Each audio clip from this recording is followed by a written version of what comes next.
कई लोगों को जो ये नारियल बांधते हैं ना, नारियल बांधने का भी बड़ा विधान है। आज अभी समय नहीं है नारियल बांधने, अभी तो मुझे जन्मोत्सव भी करवाना है, मुझे समावणी का भी वर्णन करना है। लेकिन जो नारियल होता है, नारियल, कई लोग नारियल बांधते हैं भगवान को। अब नारियल बांधते, बाबा मेरा एक काम कर देना, मैं तुम्हें नारियल बांध रहा हूँ, बांध दिया। अब बांधने के काम जब हो जाता है वापस खोलने के लिए भी आना चाहिए। खोलने का मतलब है वापस प्रणाम करने के लिए भी आना चाहिए। हम तो भूल जाते, वो नहीं भूलता है, ध्यान रखना।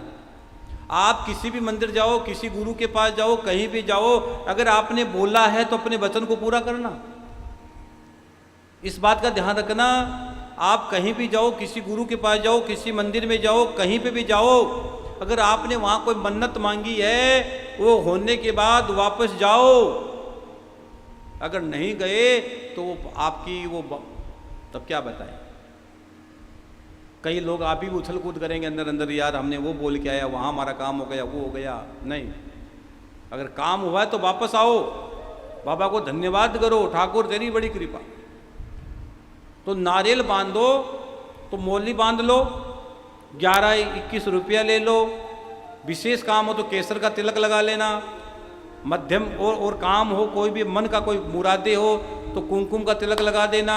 और कोई विशेष कामना हो, कुमकुम और केसर को मिलाकर, मेरे गुरुदेव भगवान कहते कि दोनों को मिलाकर, और साथ में चंदन मिला लेना, मिलाकर स्वस्तिक करके 11 रुपये लेके मौली बांध के लगा के माथे के, और उनको दिखाकर, बाबा ये मेरा काम कर देना, मैं तुम्हें नारियल बांध रहा हूँ, ये बांध रही हूँ, फिर नारियल बांध देना।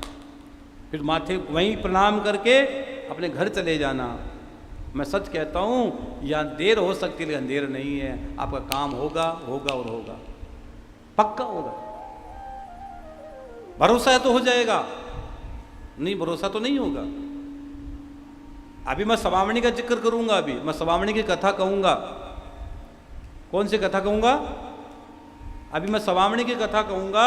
और समावणी की जब मैं कथा कहूं तो ध्यान से सुनना, इसमें अनुदान भी आएगा। समावणी की कथा,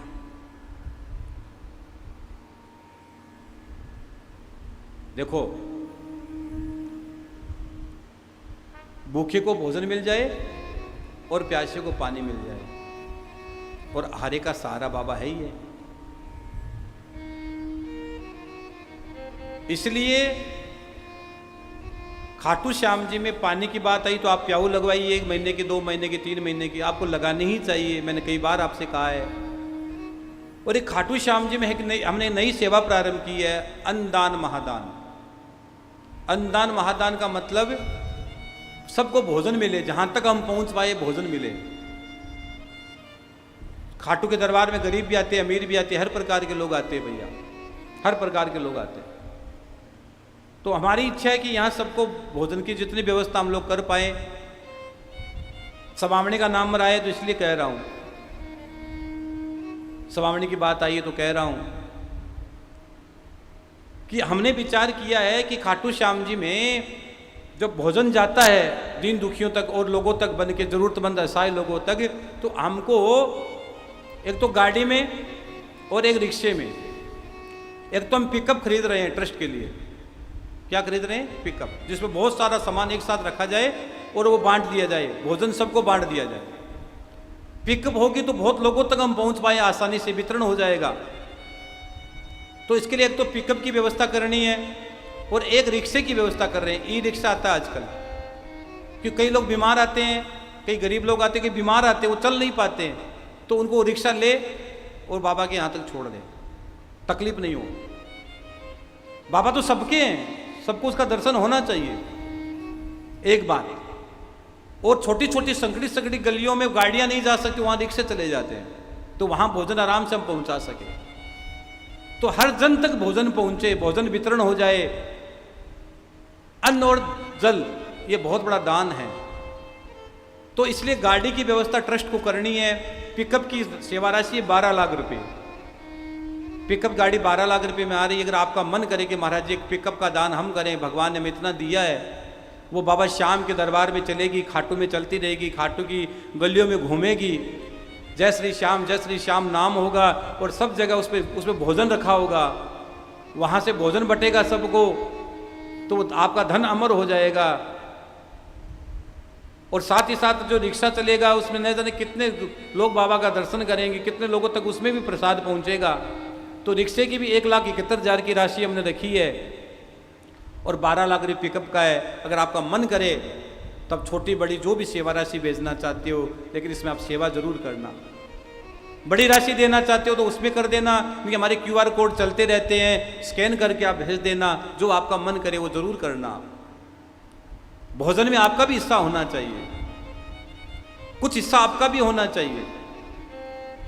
जब ये राम और रावण का युद्ध हो रहा था, होने वाला था, सागर पार हो रहा था, सेतु बन रहा था ना, तो गिलहरी थी, गिलहरी वो बार बार आती, पानी में भीगती, अपने शरीर की मिट्टी लगाती, वहां जाके झाड़ देती, वापस आती। लोग कहते हैं गिलहरी बावली हो गई, इसे क्या होगा।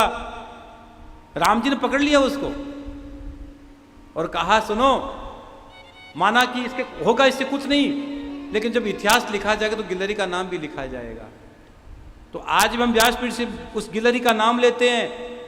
तो इस कोई काम हो रहा है, इतना बड़ा काम जो हो रहा है, अनुदान का काम हो रहा है, इसमें आप भी अगर सहभागी बन जाते हो तो आपका भी नाम श्याम की चौखट पर अमर हो जाएगा।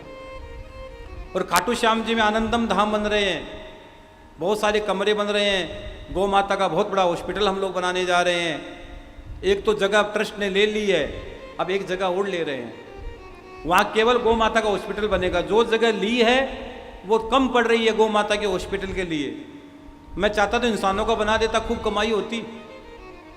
कई लोगों ने कहा महाराज जी कहाँ उलझ रहे हो, अपने तो गौ माता की जगह इंसानों का बनाते, बढ़िया कमाई करेंगे। मैंने कमाई नहीं करनी है, मुझे तो ये कमाई करनी है।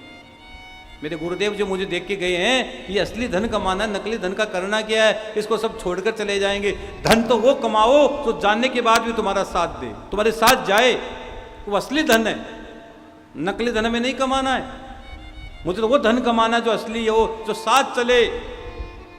इसलिए गौ माता का हॉस्पिटल बनाने का विचार किया। इसलिए जगह खरीद रहे हैं हम लोग, जहाँ गरीब, जहाँ जो एक्सीडेंटल गायें होंगी, जो बीमार गायें होंगी, उनको रखा जाएगा, उनकी सेवा की जाएगी।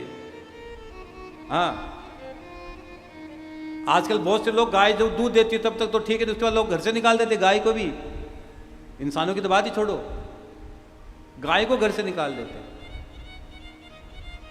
तो गौ माता का हॉस्पिटल के लिए जगह चाहिए ट्रस्ट को। 1 गज के लिए 11,000 रुपये, 2 गज के लिए 21,000, 5 गज के लिए 51,000 और 11 गज के लिए 1,11,000 की राशि है। आप गौ माता के हॉस्पिटल के लिए भी 5 मंदिर भी वहाँ बनेंगे। एक मंदिर नहीं बना सकते तो इसके लिए भूमि दान कर दीजिए, 11 ईंट का दान कर दीजिए, अगर आपका मन करे तो।